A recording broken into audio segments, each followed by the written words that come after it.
over the weekend was mixed to disappointing, especially retail sales and industrial output. Is this an anomaly or confirmation the recovery there is not entrenched? Perhaps the first point I would like to make is that because of the different timing of the Chinese New Year, we had a bit of a distortion in the data. That's one point. But I would agree that overall we would have expected the data to be a bit stronger. Then again, if you look at the structure of the numbers we saw, I think it's very clear that the very early cyclical indicators, property, for example, exports for that matter, those have been strong, whereas the ones that typically lag a bit, such as consumer data, that has been a bit weaker. So at this point of the recovery, I don't think it has to be too concerning. And as far as industrial production is concerned, we think that the fact that some of the construction data was stronger than the industrial production also hints to the fact that some destocking has gone on. So we'll probably have to wait for March to get somewhat cleaner data without any disruptions. But so far, I do not think it is an extremely strong disappointment. With inflation high and potential asset bubbles in some areas, Chinese policymakers are in a difficult position.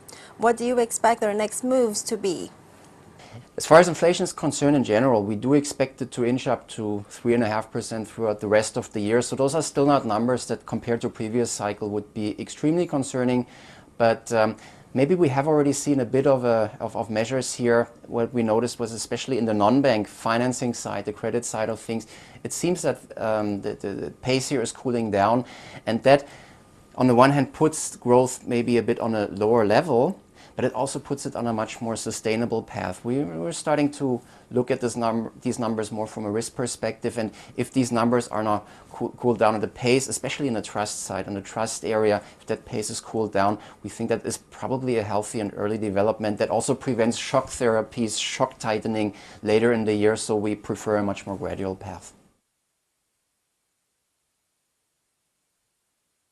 So where do you think China will be heading this year? Well, until the middle of the year, probably still accelerating.